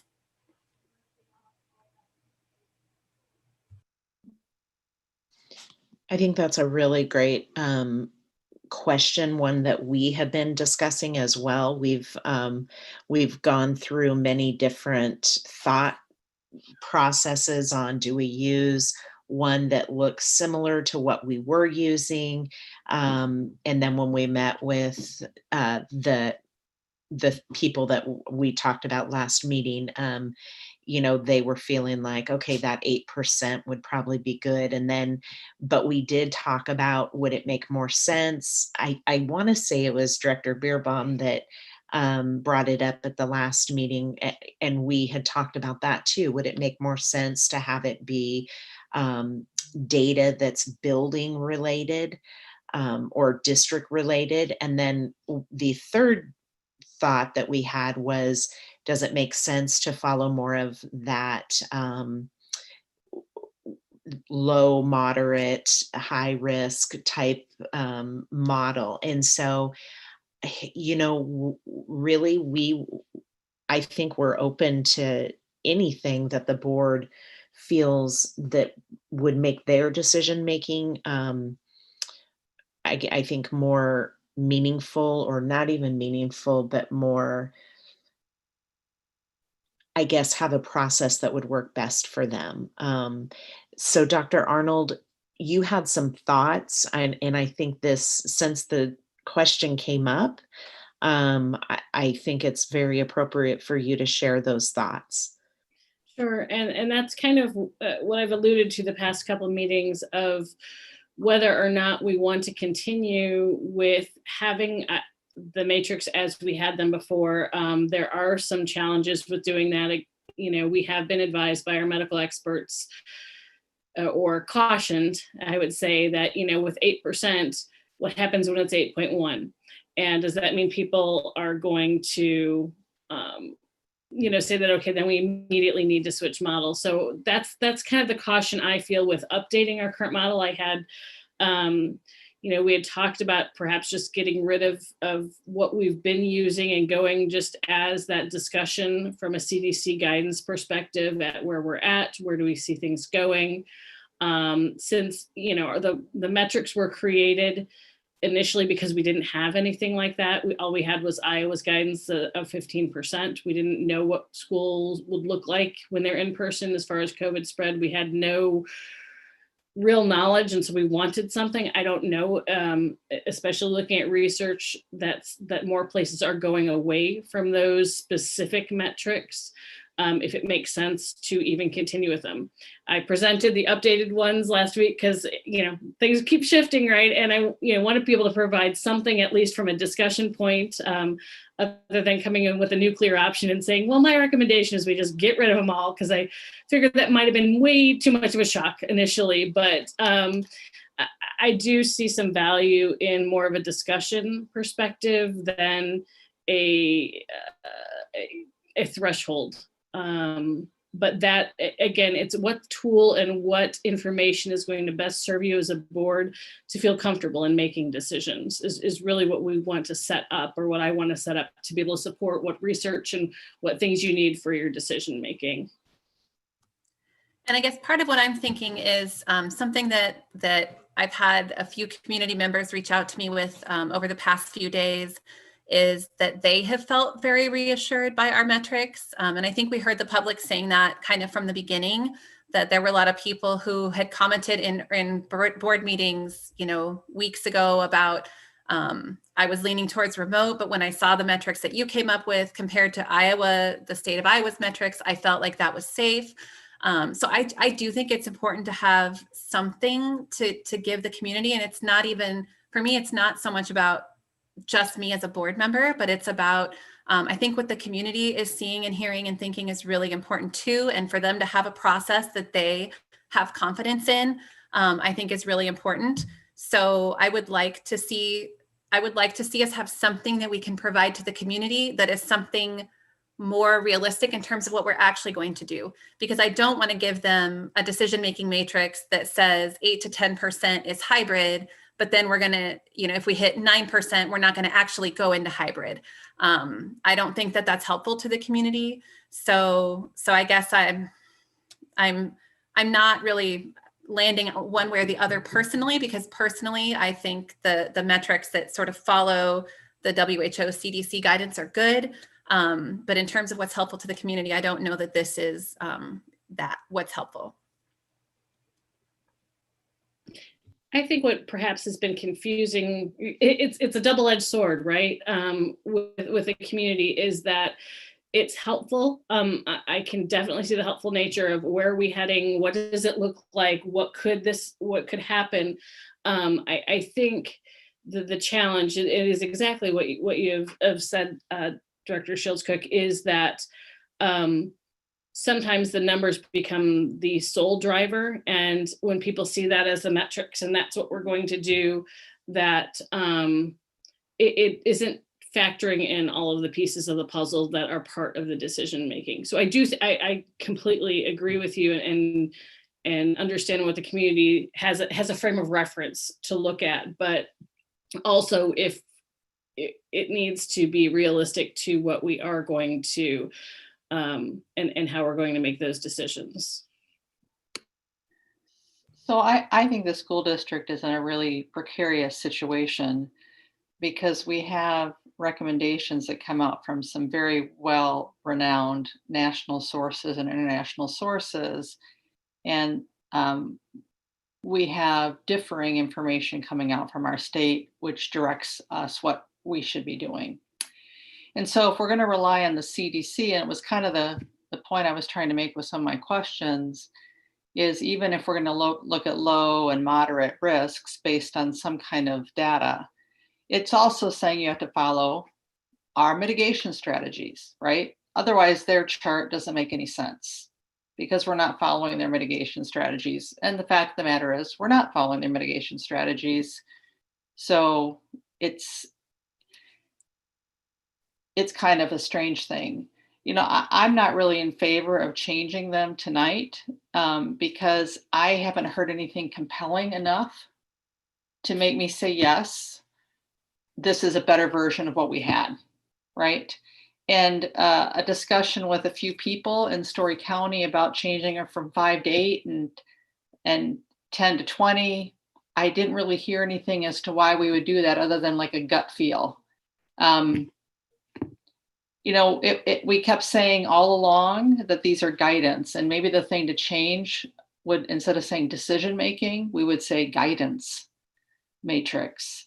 Because I think that all the decisions we make have to be based on some information that we're seeing for the age group or the schools or our district, and not necessarily only the matrix. And, you know, we've gotten questions I've gotten questions about why are we going to kindergarten or PK through 100% when our metrics are above 5%. Well, you know, I just said because there's research to show that for these age groups there are other factors to consider. So maybe I'm not rounding out my statement very well, but I just don't think we should be wishy-washy and switch from one thing to another. I think we should say this is one factor we're considering, or we don't consider it at all. We don't just change it. So. Yeah, I agree with Director Linkaitis. I haven't heard anything compelling to change them. I think what we have is we work hard on it. The district worked very hard on coming up with those metrics. So I'm not in favor of changing them. I just haven't seen compelling data to change it.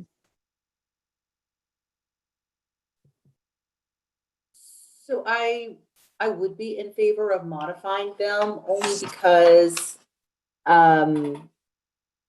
you know, I guess I feel like where the metrics came from. So I guess I want to be open and transparent and be like, I honestly don't know. I don't know what the number is. I have no idea. I am not a public health expert. You know, we rely on the experts to guide us through. And so when we started this conversation, you know, and the governor came out with those wacky metrics, it was like, oh my gosh, what do we do here? And, you know, and then there was a conversation about creating our own metrics. And our own metrics, you know, were based on the CDC, you know, which actually weren't the most conservative ones out there, but whatever, we went with the CDC because we felt that was reliable. But then when we asked Superintendent Reisner to develop this whole metrics and the movements and when we're going to be where and here, you know, the conversation, as I recall it, was, we don't know. We need you to go and meet with these local health experts, because even though the governor's saying this stuff over here and the CDC is saying this stuff over here, Ames is special, right? And I'm using that word generally. It's special in the sense that the community that we live in is got all these students everywhere and people coming and going and international and all of that, right? And so I feel like and that is where this first set of metrics came from. It came from us giving the district an edict saying, please work with our local community to develop metrics that we could rely on. They did that. And now that same community is saying, based on information that we now have since you made those metrics, this is where you need to be. And so I guess I feel like I have not gained in my understanding of epidemiology or virology or whatever. And so if these are the same experts giving us advice, I don't know why I would not, I don't know why I would discount it now. I actually don't have a reason or any data to discount it other than it makes me uncomfortable. But you know, I've been uncomfortable this whole time. I've been relying on the public health information that we're receiving because I don't know. I won't ever know better than the doctors that are giving us this information. And I guess I feel like if I can't rely on the district and the doctor we've hired and the doctors that help develop the metrics, who are we relying on? So that's just why I would be in favor of modifying. I guess I would need clarity exactly as how would we be using the new metrics, because I guess we are effectively saying that we could bring the kids back. Is that correct? Because if it's 8% and right now it's 6.9, we're effectively saying we can come back 100%. So I'm not exactly sure how would we be using the new metrics if we changed them.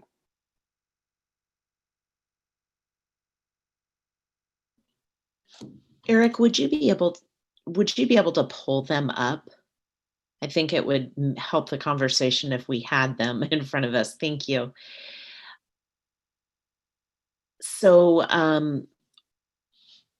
one of the concerns that I have just shared several times would be where it says remote online, realizing that if we use the metrics that are on this, they don't, our time doesn't count if in some of the scenarios, if we move online. So that's a little concerning to me in that, at that, I think at that point, so there's not a hard, they've got to be, to some extent, they've got to be used as guidance, because as we go through time, whatever they are, I'm saying, they need to be used as guidance, because as we go through time and we know that some of the new information that continues to come out, as well as some of the decisions that are made by other districts, and does it have an impact on graduation at this point now that there's been court rulings and that type of thing. So I certainly wouldn't want to put us in a situation that we say these are the metrics, we're going to follow these cut and dry, and it tells us to go remote online and we don't get credit for that, we don't get time counted, and it works against us for graduation. We were in a different situation before because we hadn't yet had our day in court. Now 3 districts have, and we've lost. So, or we've had clarification that wasn't in our favor. So it would be very difficult for me to say that whatever the metrics are should be used without some input and as guidance rather than, so I don't know, Director Colton, if that answered the question, but I think your question is a really good one, because it really defines why do we need the metrics, and what then would the metrics look like for the purpose that we're going to use them. So I think your question is right at the heart of really the discussion that we need to have. what do we want the metrics for? And I think that's what you asked. And I think that's where we're all at. It's just hard to articulate it, and you did. So where are we at with the metrics, and what do we want them for? I'd kind of like to see if this is a guideline or, not hard and fast rules, what other considerations would be taken into account before making that decision. I'd kind of like that all documented together so that we can step through something and we kind of know, and the public knows what other considerations we're taking before just looking at a chart and saying, well, we're above 8%, so we're not 100% in person. You know what I mean? I think it would be nice to have that all together and documented just for everyone's peace of mind. That's a little bit where I'm at also, and kind of what I was trying to get at is a combination of what Director Perez said and what Director Colton said, that I think I completely agree with you, Superintendent Reisner, about, when we put these together, we were still hoping that we would be able to actually follow them. If we hit a really high positivity and move online, even if it wasn't in line with what the state was saying, now we know that that is not really an option that's available to us. I guess I'm falling a little bit where Jeanette is, that I don't see the point in revising it, because almost by revising it, it feels like you're giving more of an indication that we are going to follow it. So because we've decided to move to fully in person and that doesn't match our metrics, we're going to change our metrics to make the decision fit within the metrics. And I would rather see us keep the metrics the way they are. These are good metrics, but maybe we do just need to revise what the decision is and what that looks like.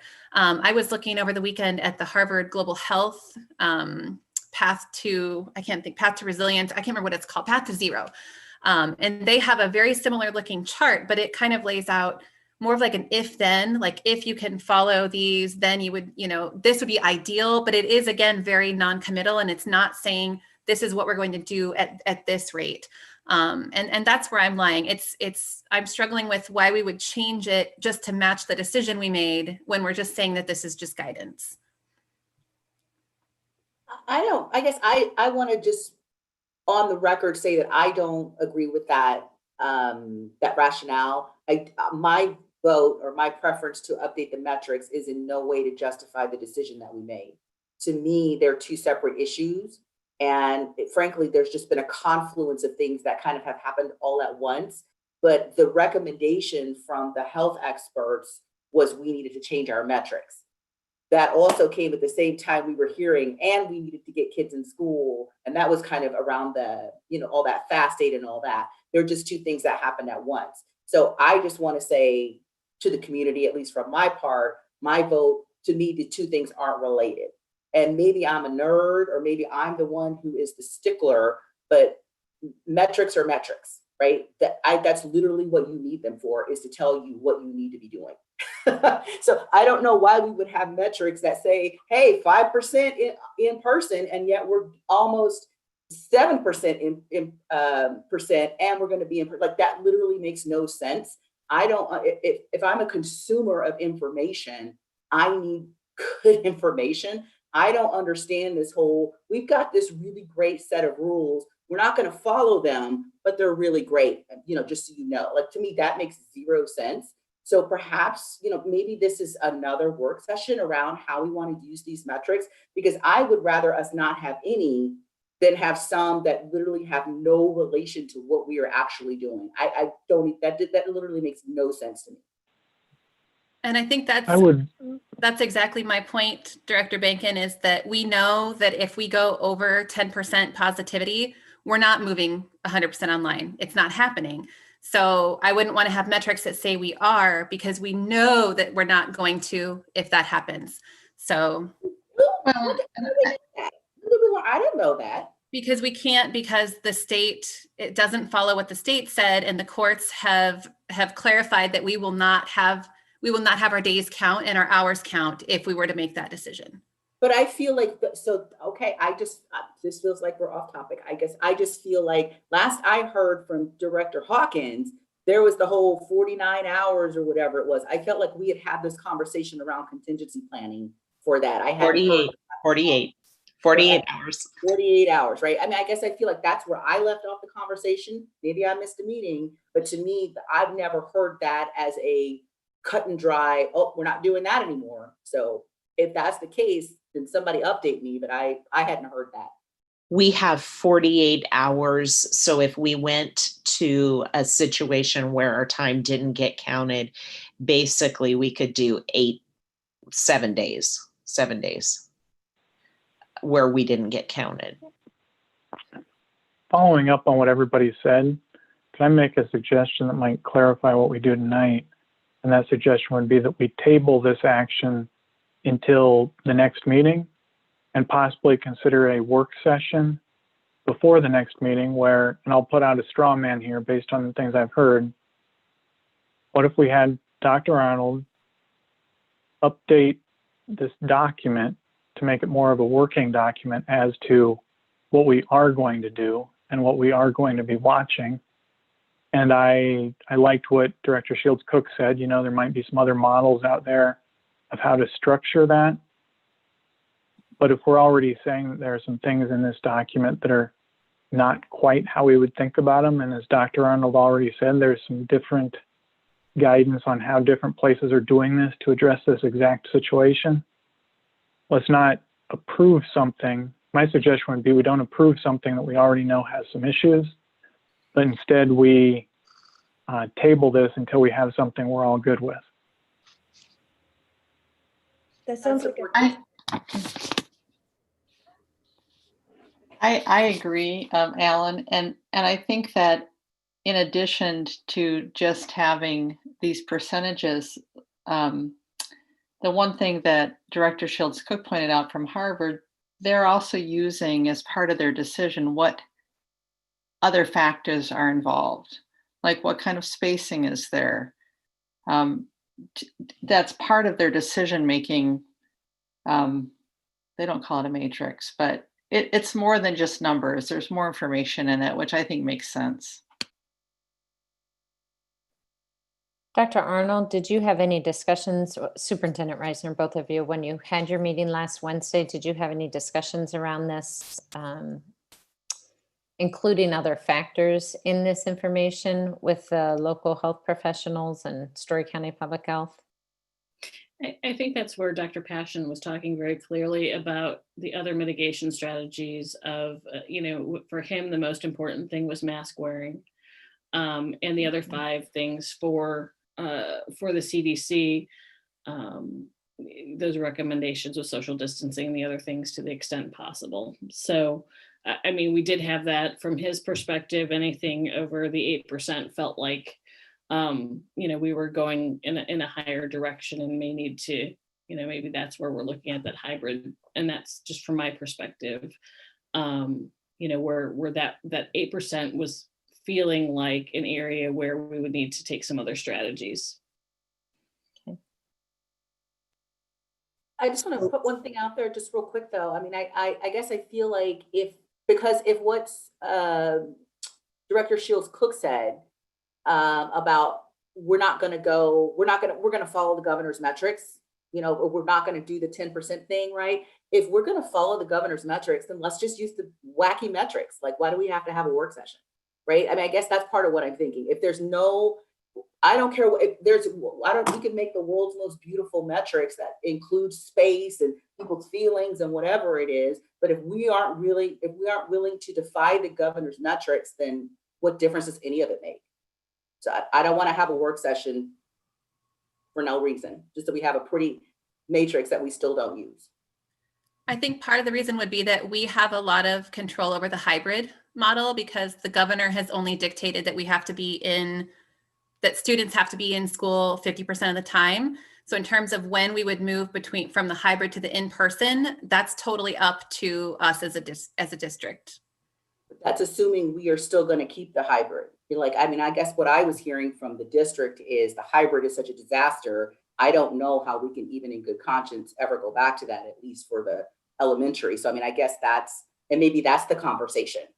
Like maybe the conversation isn't about the metrics, but about, as a board, do we want to continue to support hybrid, knowing what we know? And if so, then the next question is about the metrics that get us there.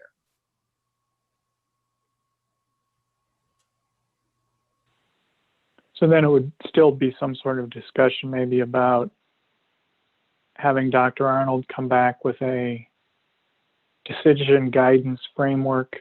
I'm not going to put a name on it, but some way that it does document how we're thinking about things, both so we have clarity ourselves and also so the community has clarity.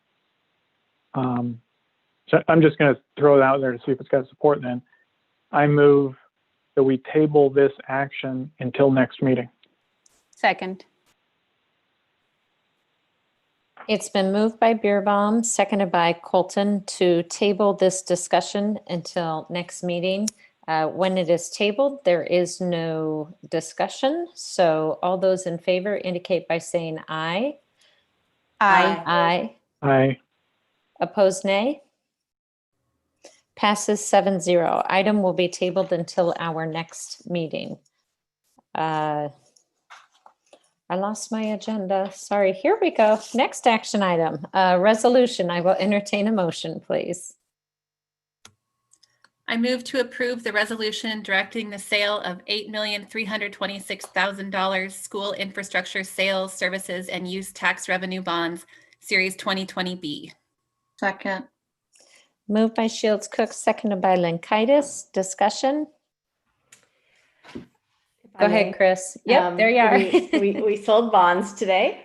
Might not be top on your priority list, but we did sell bonds to refinance our 2015 bonds.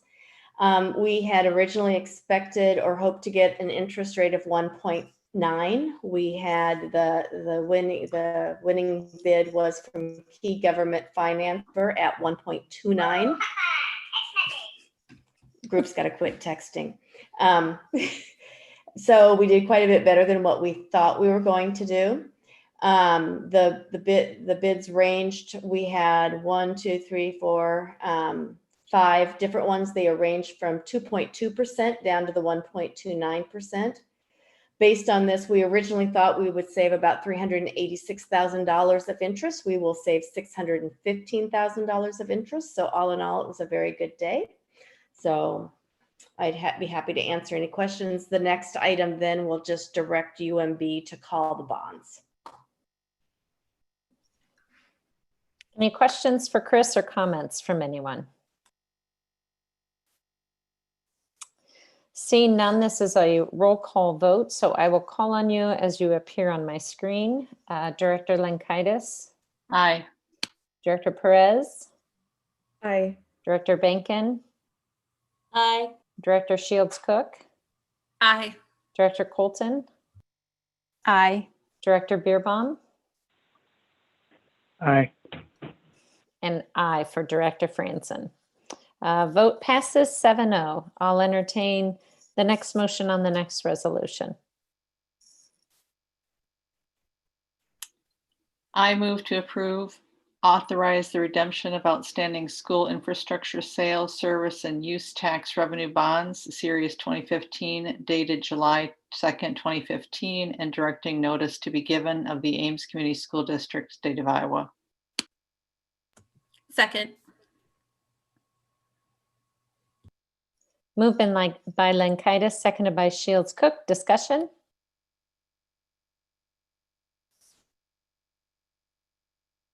Seeing none, we will once again vote in roll call. Director Lenkaitis. Aye. Director Perez. Aye. Director Benkin. Aye. Director Colton. Aye. Oh, sorry, Director Shields Cook. Aye. Director Beerbaum. Aye. Director Franzen, aye. Passes 7-0. Policies for action.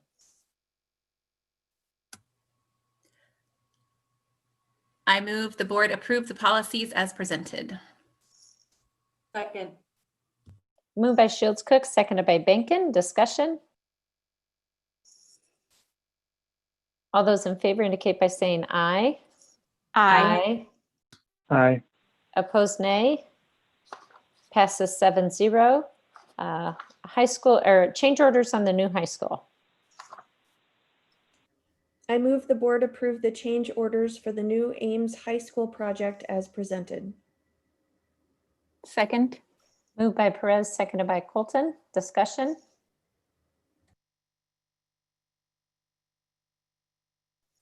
All those in favor indicate by saying aye. Aye. Aye. Aye. Opposed, nay. Passes 7-0. Items from the board. I will just say one thing because it was posted on social media today that 32 of our high school students, while they do not get to perform as a part of the annual Iowa High School All-State Festival, 32 of them made it. And if you aren't aware, that is an incredible honor for all of these students who are musicians representing us in band, orchestra, and chorus. And I am super sad that they do not get to be a part of this wonderful festival in Hilton Coliseum. It is still, they should still be commended for this incredible honor. So hats off to all of you musicians. Thank you for representing our school district. Items from the superintendent. Not as exciting, but I just wanted to make sure the board heard that we are going to begin working on the very, very initial phases of exploring strategic planning. And so in the spring, probably a little bit toward the end of winter and then into the spring, we'll be getting a lot more information, and then we'll have lots of groups and different meetings and things as we go through the process of strategic planning. But I just wanted to keep that on your radar. And I know with COVID, it's easy for those things that we had a long, long time ago. Well, what seems like a very, very long time ago, we had listed things, and this was one of those items. And I don't want to let that go. So as we move forward, I'm excited about that process. And we did work a little bit with the Great Lakes Equity Institute, but what we realized was that equity-based strategic planning, it really wasn't going to be comprehensive enough in terms of giving us the guidance as you go through the whole process.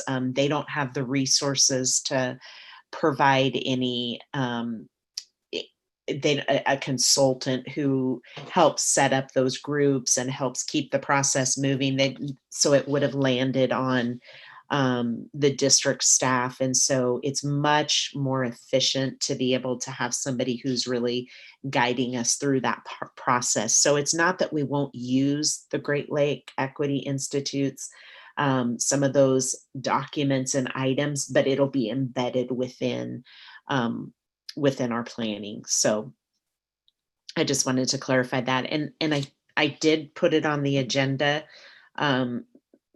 So if you click on items from the superintendent, Eric, I believe it should be on there. Yes. So if you had any questions, you would be able to ask those of me. But I'm sure you probably don't. I mean, it's mostly informational.